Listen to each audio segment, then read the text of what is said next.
Hello everyone! Welcome to today's English grammar lesson. Today, we will learn about nouns and their kinds in a simple and fun way. Let's begin!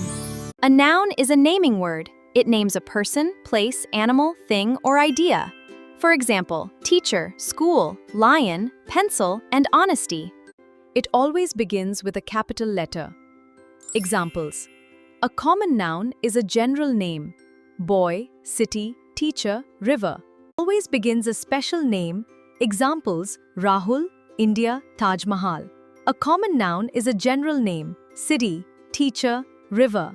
A collective noun names a group of people, animals, or things. Examples include team, flock, herd, and bunch.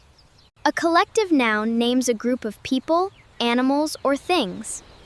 Examples include team, flock, herd, and bunch. A collective noun names a group of people, animals, or things. Examples include team, flock, herd, and bunch.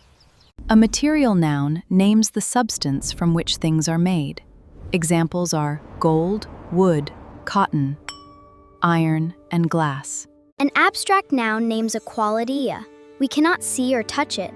Examples are honesty, kindness, courage, happiness, and love. Excellent! Today you learned what a noun is and its 5 kinds. Keep practicing. Don't forget to like, share, and subscribe for more fun English lessons. See you in the next video!